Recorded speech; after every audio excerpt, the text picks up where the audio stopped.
Estamos nuevamente acá en Planeta Libre, este espacio ciudadano donde Braulio Ojeda TV, que está del otro lado, y Jaime Troncoso, que les habla, intentamos tener una mirada de aquellos que caminan la calle, ¿no? Más allá de los expertos que están en los matinales, de esta gente Claro. que sabe mucho. Bueno, nosotros somos ciudadanos, somos chilenos que nos hemos querido empoderar de lo que pasa en nuestro país, tanto en lo, o sea, en lo político, en lo social, y bueno, esa es la idea de este programa. Y para eso siempre queremos tener un invitado importante, un invitado relevante que nos ayude a entender un poquito lo que está pasando en nuestro país, ¿no es cierto? Y también muy importante lo que viene con todo esto que ha sucedido acá en Chile, especialmente con los proyectos de ley y todo este tipo de cosas que han movilizado a la gente sí o sí. Y en esta ocasión tenemos un invitado muy importante, un invitado que para Importantísimo. nosotros es muy relevante y por eso le damos la bienvenida al actual alcalde de Recoleta, sociólogo, arquitecto, Daniel Jadwe. Muchas gracias por estar con nosotros. ¿Cómo está? Muy bien, Jaime, muy bien. Hola, Braulio. Un ¿Qué abrazo tal, a ambos alcalde? Un abrazo. y a todos y todas quienes nos están mirando a través de este espacio. Sí, rápidamente, ¿cómo lo pilla esta pandemia en este momento? ¿Cómo está? ¿Cómo está usted y su familia? Más allá del tema alcaldicio y eso. A ver, afortunadamente en la familia no hemos tenido grandes problemas, ¿no? Solo mi hermana se contagió el COVID y logró salir, contagió a toda su familia, pero afortunadamente la mayoría de ellos fueron asintomáticos. Y por lo tanto hemos pasado esto más preocupados de la contingencia que de nuestra propia familia, lo que es bueno para nosotros efectivamente, pero Claro. muy acongojados de todo lo que ha sufrido las cientos y miles de familias que tienen hoy día casos que no terminaron bien. Claro, perfecto. Vamos inmediatamente entonces a la contingencia y Braulio Ojeda tiene una pregunta al Sí, callo, alcalde. sí, alcalde, un gusto por tercera vez conversar con usted. Le damos la bienvenida a Planeta Libre. Siempre es un placer, ¿ah? Estamos también en un momento histórico en nuestro país, donde también ayer en la sala, Ina von Baer, para ir un poco más al callo, cita al expresidente Allende en un tema que quizás es súper doloroso para cierto sector político, como el retiro de este 10% de la AFP. Por eso que le quiero preguntar a usted, alcalde, qué opinión le merece que parte del oficialismo, parte importante, como Iván Moreira, que es el peor de todos, el más duro, haya votado a favor de este retiro del 10%, alcalde. A ver, yo creo que hay una parte de la derecha que está entendiendo un poco más de profundidad lo que es el juego democrático, ¿no? Ya. Uno podría preguntarse por qué si hay un 82% de personas en Chile que apoyan el retiro de los fondos de la AFP, en el Congreso ese porcentaje no se ve reflejado, ¿no? Ayer con todo llegó a verse reflejado en un 67% en el Senado, 2/3 del Senado, y uno se pregunta, bueno, este es el problema que tiene la democracia representativa, que efectivamente aquellos que dicen representar nunca representan más que a sus propios intereses. Yo creo que aquí ha habido un pequeño avance y efectivamente hay una parte de la derecha que entiende un poco más la dimensión de la crisis, que son muy autocríticos y que entienden además que estamos llegando a este punto única y exclusivamente por culpa de su propio gobierno, ¿no? Y el propio sector al que ellos representan, digamos. Aquí, cuando se empezó a discutir esto, nosotros vimos salir primero a todos los empresarios a decir que no se podía tocar, pero eran los mismos empresarios que no querían que se aumentara el gasto fiscal para aumentar el ingreso familiar de emergencia, que no se ampliara la cobertura, que no se llegara al 80%. Entonces, efectivamente, como es muy habitual en nuestro país, en una parte de los grandes empresarios, ¿no? Las querían todas, y las querían todas y no querían perder por ninguna parte. Entonces, la tesis del gran empresariado chileno, de Sebastián Piñera, de Gonzalo Blumel, era que el costo de la crisis de Briones también la pagaran los trabajadores, ¿no? Y efectivamente, cuando uno entiende que está ante un gobierno que solo piensa eso, los trabajadores dicen, bueno, si la vamos a tener que pagar nosotros, tenemos que ver cuál es la forma que menos nos afecta en el día a día y en lo cotidiano hoy. Claro, es un tema bastante relevante. Además déjeme hacerles dos observaciones. Además que yo creo que hay dos convicciones profundas en la ciudadanía.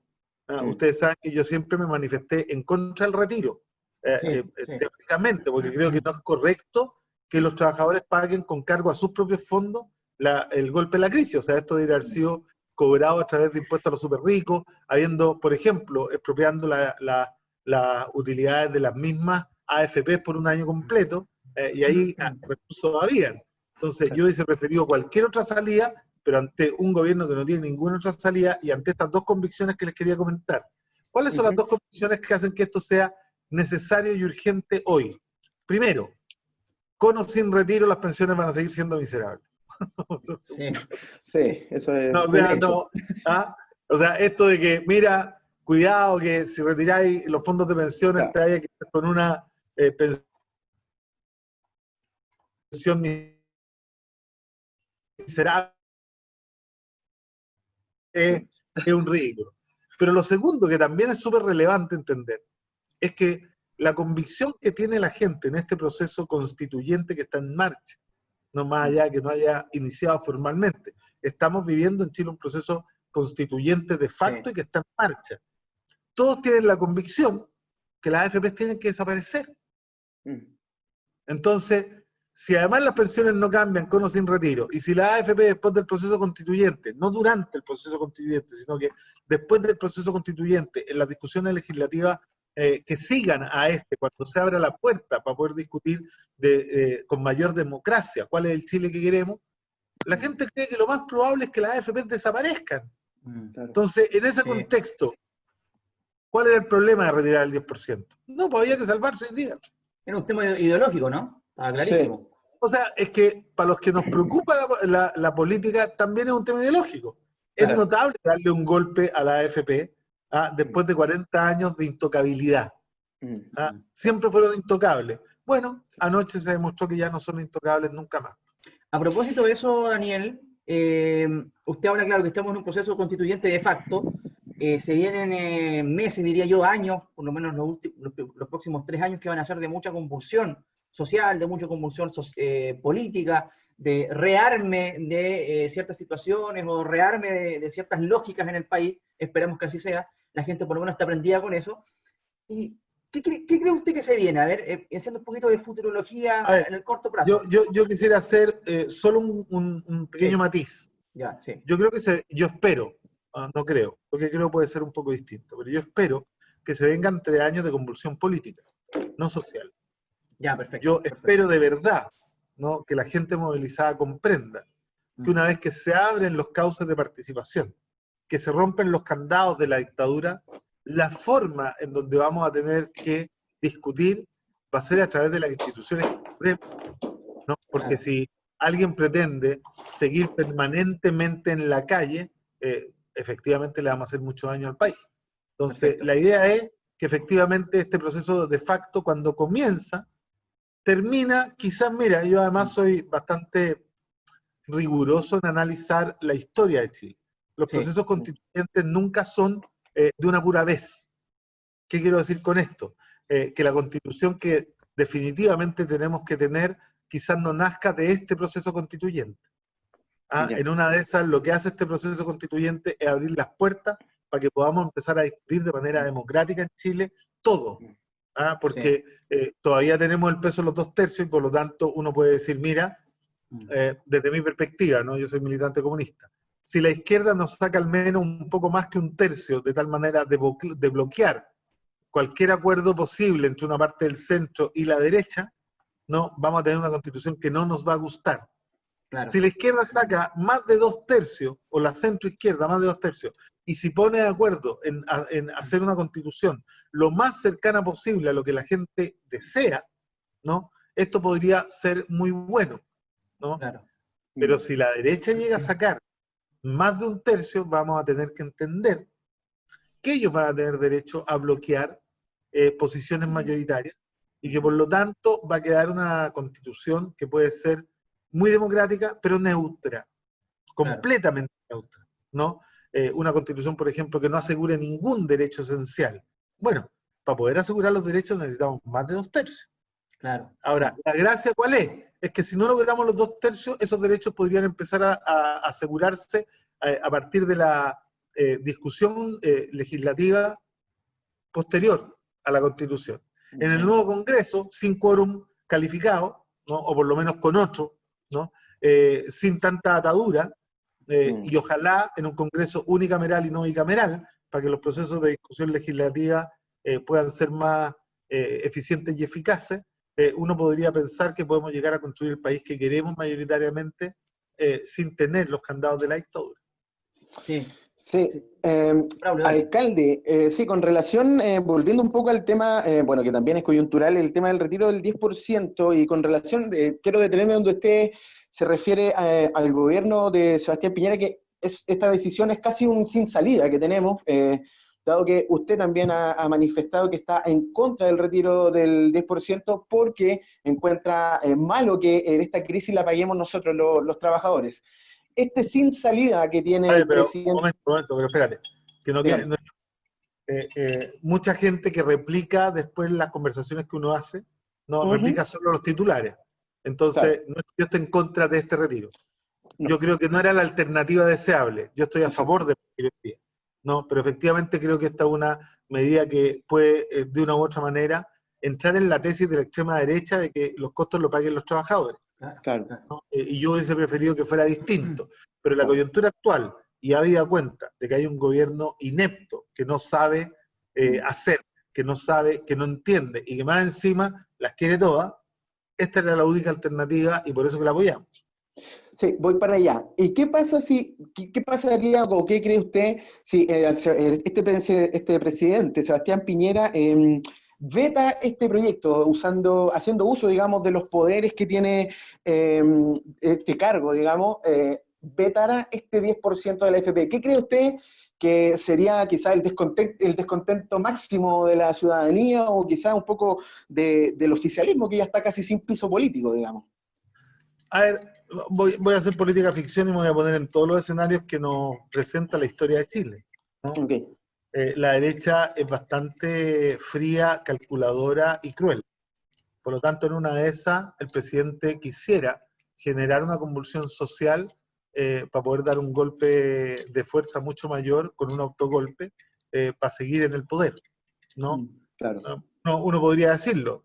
Yo, la verdad es que tenemos una derecha, una parte de la derecha al menos que no tiene ningún problema con salir a matar a los que piensan distintos para conseguir mantener sus privilegios. Y eso no es una brutalidad lo que estoy diciendo, es algo que se ve en la historia de Chile en 24 masacres, claro. Y hay antecedentes concretos para poder afirmarlo. Poniéndonos en el escenario de que este presidente no esté en la tesis de la extrema derecha, ¿no? Yo creo que sería el error político más grande de su historia. O sea, porque además recuerden que el veto vuelve al Congreso para ser aprobado. Y lo que ya se sabe es que tampoco tiene los votos para aprobar el veto. Veto, claro. Entonces, sería, no sé, sería jugar en una cancha solo. Propicarse otra derrota, digamos. Perder, claro. Sería correr solo y salir segundo, porque efectivamente sería un error político garrafal. Yo recuerdo que el único que corrió solo y salió segundo fue Pinocho, pero podría pasar si es que no logran entender el curso de la historia. Sí. Mire, y en referencia a eso, a ver, vamos a hablar un poquito de usted. Mira, siempre tengo la pulsión de decirle Sergio, pero no, si se me sale, no crean que es porque tengo algo contra usted, sino que, no sé, no hay ningún problema. No, como soy futbolero, de repente tengo el nombre de Sergio. Y en referencia a lo mismo, mire, usted dijo, hace poco tiempo se refirió al tema presidencial. Y déjeme plantearle a ver un escenario, a ver si se entiende esta como analogía. Por ejemplo, como soy futbolero, cuando hay un mundial de fútbol, Sergio, Daniel, se me salió, tanto decirlo, Daniel, hay equipos que van derechamente, todos quieren ganar, obviamente, todos quieren ganar, pero hay equipos que van a competir y otros que van a hacer una participación testimonial, porque saben que no tienen mucha chance. Lo primero, cortito, si usted se presenta, si el partido lo requiere así, usted me imagino que quiere ganar, ¿no? ¿O quiere hacer una candidatura testimonial, más allá de tener chance o no de ganar? Yo creo que lo que hemos hecho en Recoleta es la respuesta más contundente. Sí. No estamos ganando el apoyo popular y el reconocimiento por haber hecho cosas testimoniales. Claro, estamos donde estamos hoy día única y exclusivamente porque hemos logrado dar respuesta que el nivel central y que en todos los partidos políticos que gobernaron antes que esto no lograron dar en 25 años. Claro. Recuerda que el problema de los medicamentos no estalló el 2015 con la farmacia popular. El problema de los medicamentos era un abuso que se venía dando por 25, por 30 años en nuestro país, y que lo terminó una comuna chiquitita, pericentral, en la capital de Chile, y que fue un reguero de pólvora, ¿no? Sí. Y lo mismo pasó con otras medidas, lo mismo pasó hoy día con la inmobiliaria popular. Entonces yo, déjame decirte que en mi vida nunca, y los comunistas nunca hemos hecho cosas testimoniales. Yo creo que la pregunta ahí está, perdona que te lo diga así, pero mal Sí, sí, sí. formulada. ¿Por qué? Porque habría que preguntarle a la gente que durante 30 años apoyó, por acción o por omisión, a posturas neoliberales, y que hoy día está en una tesis distinta que coincide con las ideas que hace 30 años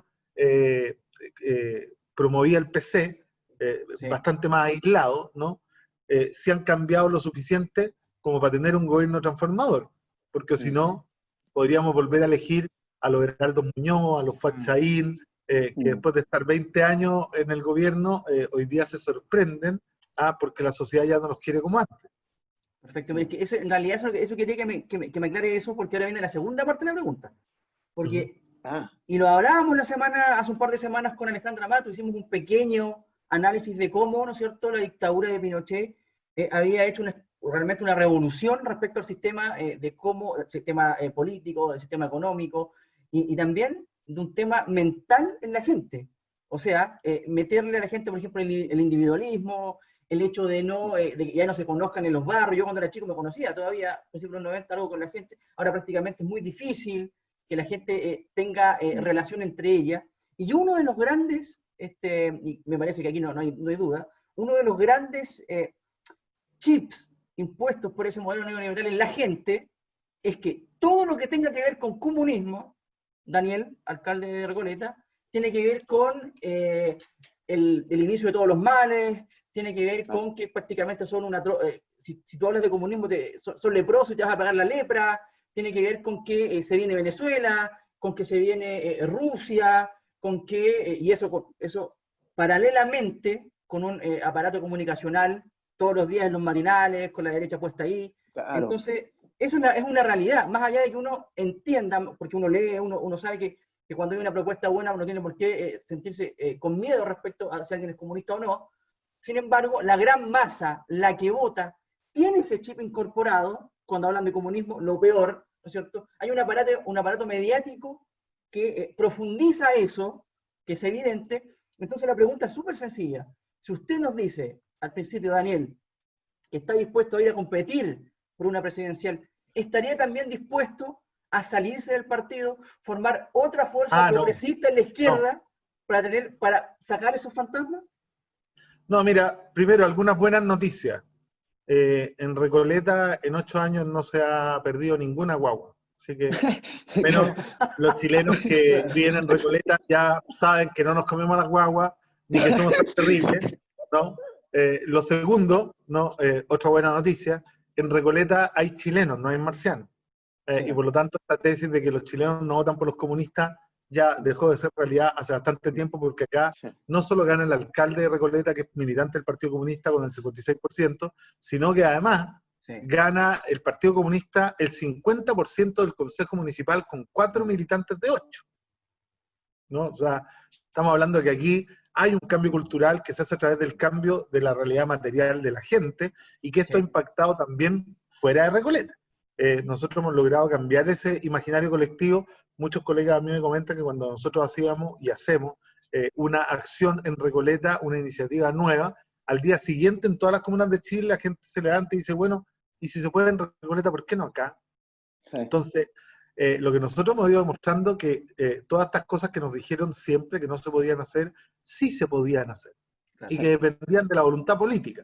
Y que esa voluntad política parece que el primero que la tuvo fue el Partido Comunista, ¿no? Entonces la gente yo creo que está entendiendo, porque además hay varias buenas noticias adicionales. Esto que los barrios no se conocían, mira, entre la Revolución de Octubre y la pandemia han dado vuelta a eso completamente. Solo en Recoleta 38 ollas comunes que atienden a más de 2.000 personas diarias. Vecinos trabajando para sus vecinos con la ayuda de ellos mismos y de la municipalidad, estrechando lazos de colaboración y de solidaridad. Es decir, Pinochet se podría estar revolcando hoy día en la tumba, porque el individualismo que él promovió en 6 meses desapareció en Chile, ¿no? Y todo el individualismo que promueve la derecha, el sálvese solo, el cada uno se rasca con sus propias uñas, va en un retroceso formidable, porque además, y esta quizás sea la mejor noticia, los comunistas no hemos gobernado este país, Claro, nunca. eso es verdad. Tienen el Nunca. beneficio y la duda, digamos. Hemos sido parte de 3 gobiernos, pero parte minoritaria, Sí. ¿no? En el que más influencia tuvimos en el de Pedro Aguirre Cerda, y uno de los gobiernos que con mayor cariño recuerda a la gente de nuestro país, ¿no? También tuvimos participación en el de Allende, y déjeme decirle que el pueblo de Chile recuerda al gobierno de Allende también con mucho cariño, ¿no? Más allá de lo que digan comunicacionalmente los que nunca fueron allendistas. Y la mejor noticia de todo es que si el país está, como nosotros nunca hemos gobernado, parece que no somos los responsables. Porque lo más absurdo es pensar que los únicos que nunca han estado en la toma de decisiones sean los responsables de todos los males, ¿no? Claro. Yo creo que es demasiado evidente para la gente hoy día que las propagandas comunicacionales han quedado al descubierto, y efectivamente hay un pensador que siempre dice, mire, usted puede engañar a alguna gente durante mucho tiempo, y también puede engañar a mucha gente durante poco tiempo. Lo que usted nunca puede hacer es engañar a toda la gente durante demasiado tiempo, porque eso es imposible. Y el neoliberalismo y la extrema derecha, la UDI, RN, han querido engañar a los chilenos durante mucho tiempo, pero cada día va despertando más gente. Sí, mira, cuando uno mira la Revolución de Octubre, uno se da cuenta que no hay ni una sola reivindicación que haya nacido el 18 de octubre que sea nueva. Son todas reivindicaciones que vienen desde la década del 80.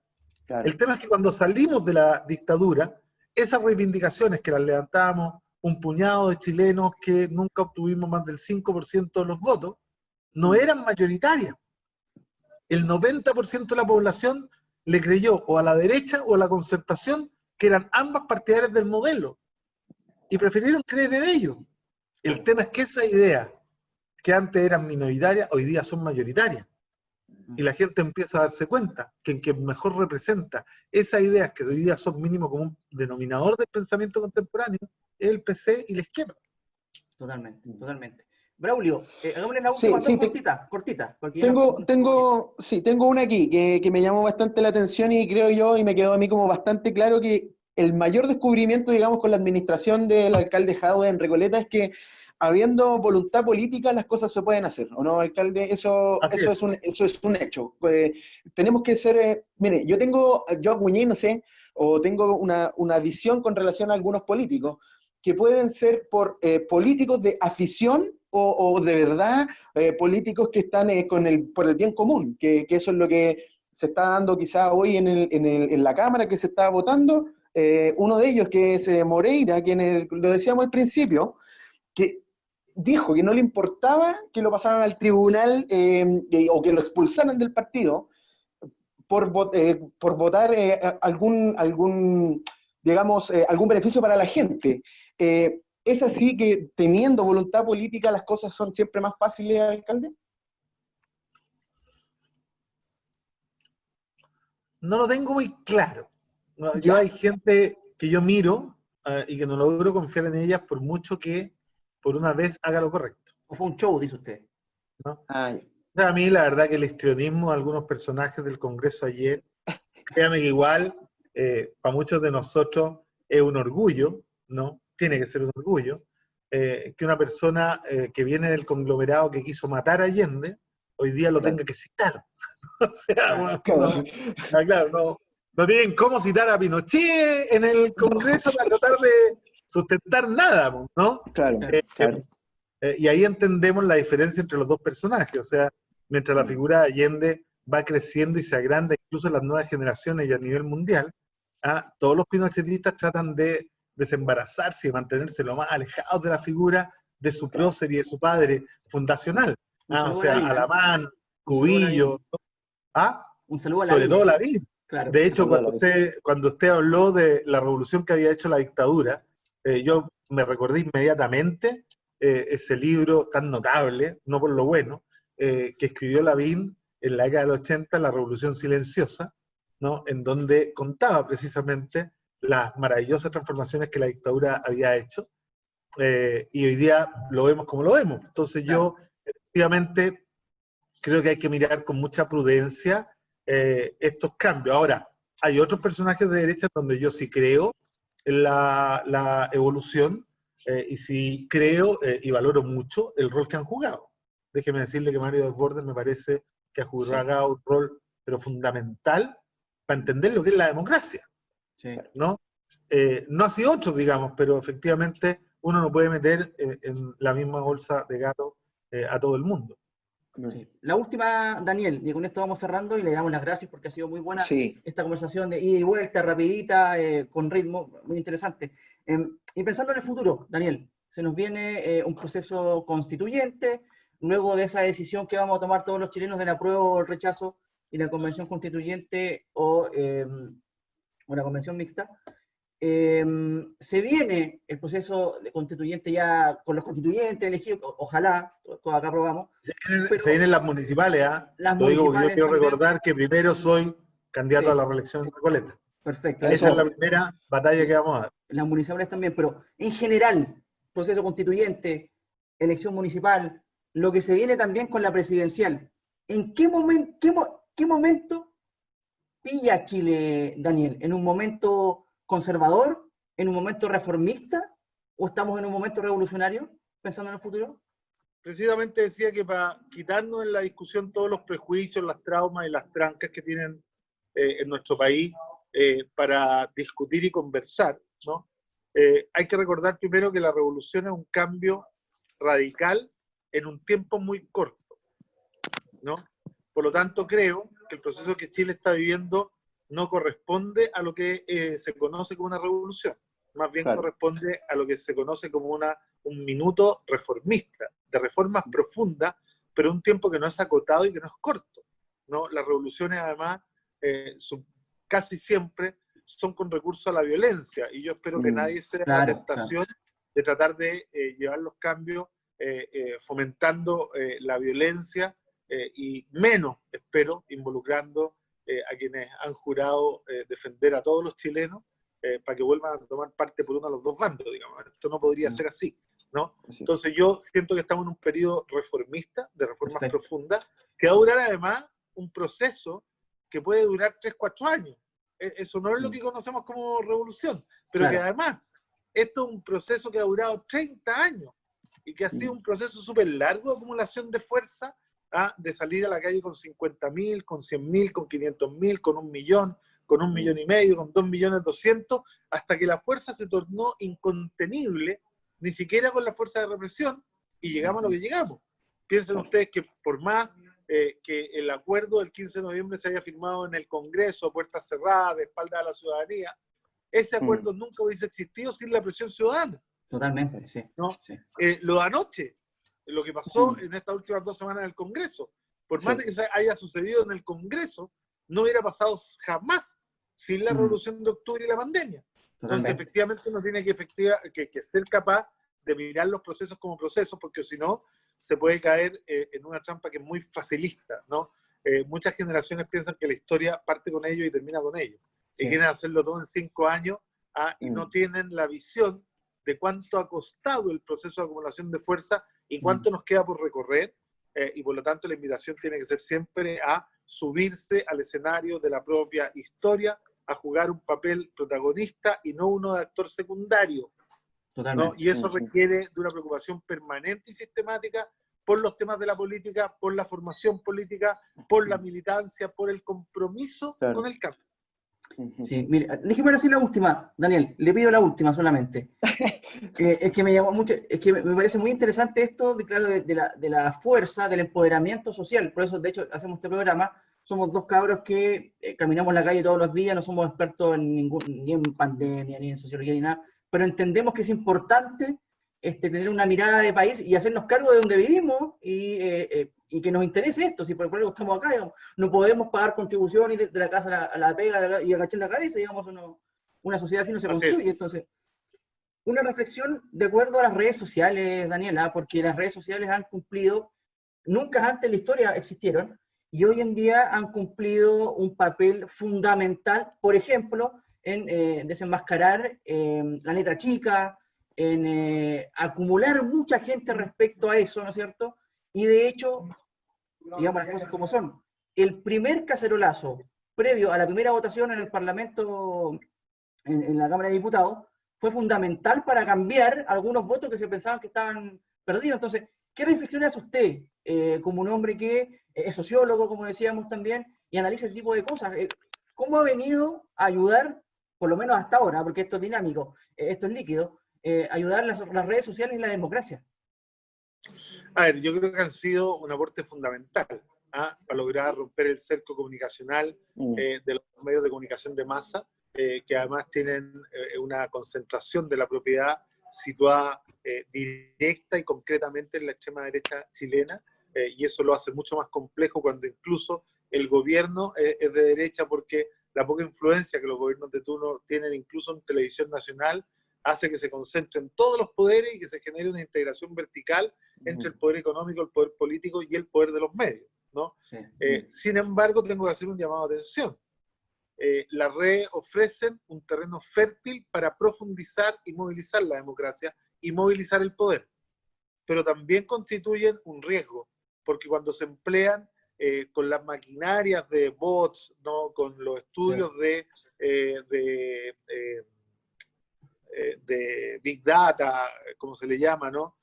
Con la capacidad que puede desarrollar la tecnología en manos de la gran propiedad para distorsionar la realidad a través de la red, también hay que hacer un llamado al uso racional, razonable y responsable de las redes sociales. Recuerden que en Estados Unidos las redes llevaron a Trump al gobierno. Sí, ¿no? O sea, las redes pueden servir para todo quien la quiera ocupar. Ahora, cuando la concentración de los medios es tan grande, juegan un rol y siempre van a jugar un rol fundamental, pero siempre hay que estar alerta a los contenidos y no creer todo lo que se plantea en las redes. Aquí la responsabilidad fundamental no sigue siendo la que debe desarrollar el medio o el móvil, ¿no? O el vehículo de la información, sino que es quien produce y quien recibe la información, porque ahí está la responsabilidad fundamental. No hay que creer nada de lo que se ve a simple vista. Siempre hay que estar indagando, siempre hay que estar chequeando, siempre hay que estar yendo a buscar la fuente y comparándola con otras fuentes para no quedarse con el discurso de la dominación, que es también predominante en las redes sociales. Perfecto. Daniel, les queremos agradecer entonces por este espacio, por estos minutos. Creo que, como le decíamos, fue una charla entretenida, fue rápida, dinámica. Y nada, esperemos que se haya sentido cómodo en esta charla. Como siempre nomás, muchachos. Les mando un abrazo a ambos y a todos y todas quienes nos están mirando. Gracias por el espacio. Lo dejamos comprometido entonces, Daniela, para cuando esté ahí en plena campaña nos dé una entrevista, no se olvide de nosotros. Ningún problema.